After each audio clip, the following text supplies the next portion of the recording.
Hey, good morning, everybody. It's now Tuesday. It's January 30th. God, I always got to check the date. I never seem to be able to remember that. Let's see. I'm gonna jump right into this today. I'm not gonna do any sham car updates or try to even attempt to do anything other than jump right into the topic today. So we've had this question occur a couple of times, but it came in again last night. So I'm gonna read it to you, and then I'm just gonna hit you with my thoughts, okay? So we're gonna jump into it and just get off this thing today. So the question that came in to me last night was, when is it time to quit? When do you know that everything you're doing isn't working? That's the quote, that's the question that came in last night.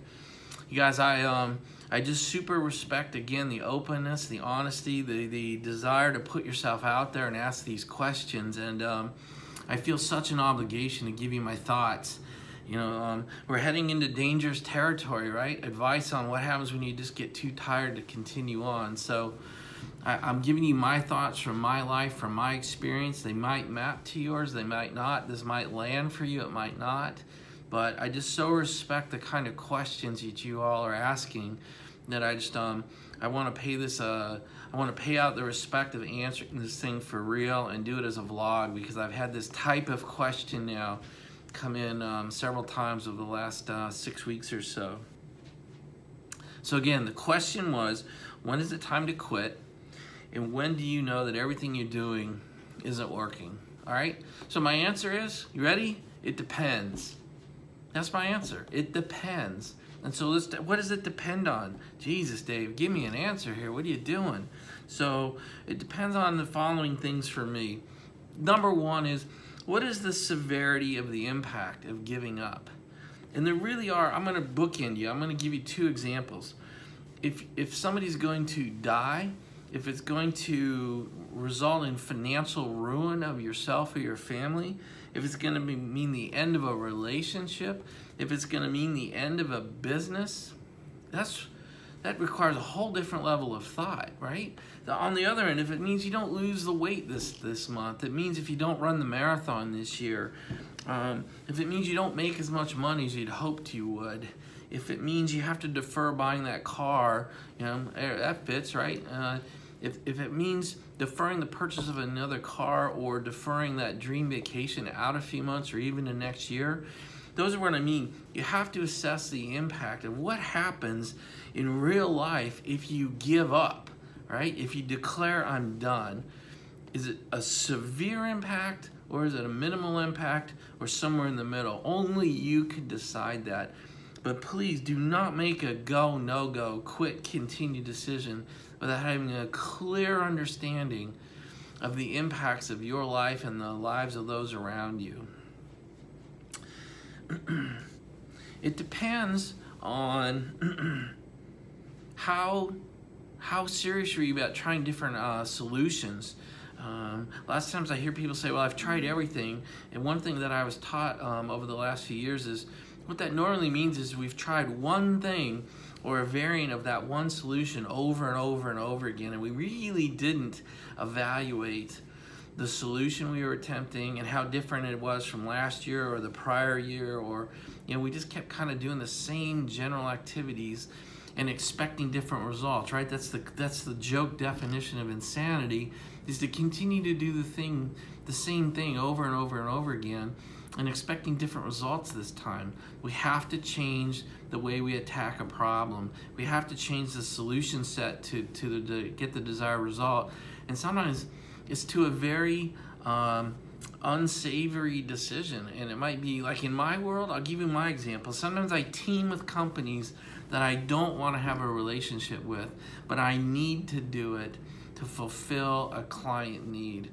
And so I do it. I bite that bullet. I take the bite of the shit burger. I sign that teaming agreement. I negotiate the best deal I can, and then I move forward with a solution. And we normally almost always win when we take that perspective. So there's one example of taking a different solution than the one we're attempting over and over and over again. So please do not make a go, no-go decision without understanding how varied was the solutions that you've tried to go after a problem.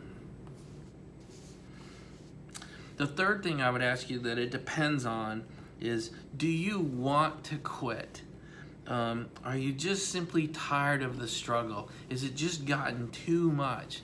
And so the question is, even if you were successful, is the reward, the prize, the win really not worth it? Even if it was to work, it's just not worth this anymore.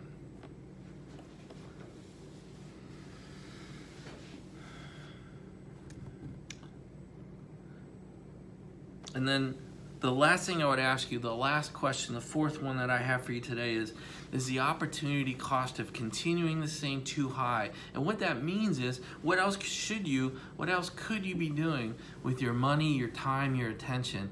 And if you're letting better options go because you're just hell-bent on, I'm not going to get beat by this one, but you're allowing better things to go by you, that's a huge tell.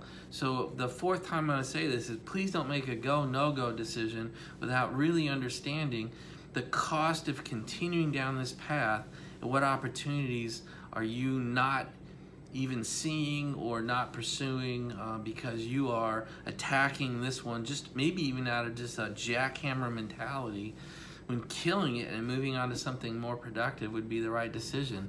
Again, only you can answer those 4 questions. So what's the severity?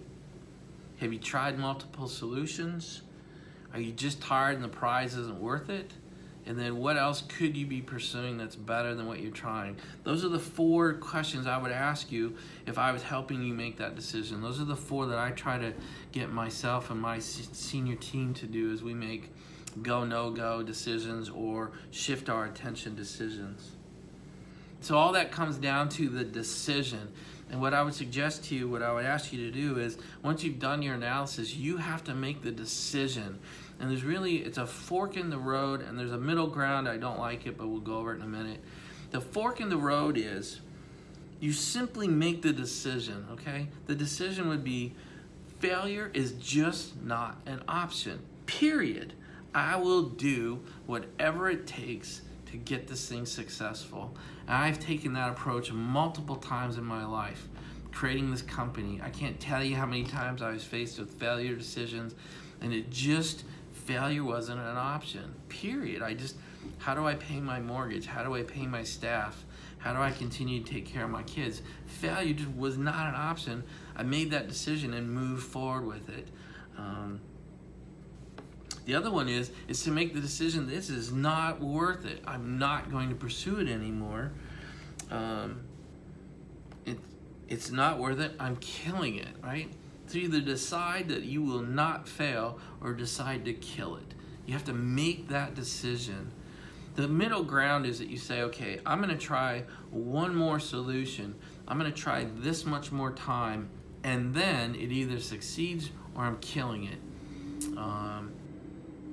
And so it really depends on, do you have the fortitude to make a decision after doing your analysis, or do you need another activity? Do you need some more time before you are ready to make that hardcore decision?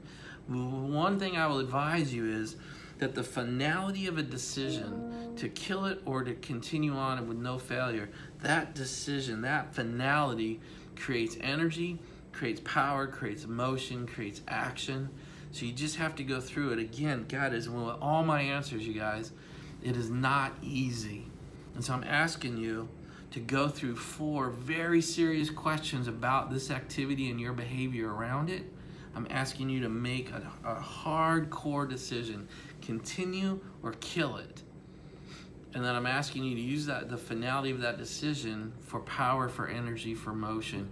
Either to move on to your next dream or your next objective or your next goal, or to make all the cards on the table. I'm going to make this succeed no matter what. Even if it means I have to do something that I find unsavory. I don't like this option, but it will mean a path to success. It doesn't wreck my morals. I am moving forward with it. That's it, you guys. We're up on 10 minutes. I think that's long enough. I just wanted to do you the respect of a hardcore answer. I think that is a phenomenal question. It can change lives. So I hope it does. I hope this lands. As always, punch back, ask me questions, make this real. When you're against the ropes, what has made your decisions? How did you get out of it? Did you decide to continue to fight, Did you decide to slip through the ropes and move on to another one? You know, let people know. I mean, there's lots of people in here. Lots of people are always faced with go, no go, continue this effort or not. Help them make that decision. You know, maybe state some of your life experiences. This is one. I'm only one. I only have one life path. I only have one set of experiences. So, you know, just because I say it does not make it true. It just makes it true for me. Guys, have a great Tuesday. And that's really all I've got. So have a great day, and we'll talk again this evening for Cars Out of the Garage, or we'll do another one of these in the morning. Thanks, you guys. Talk to you later. Bye.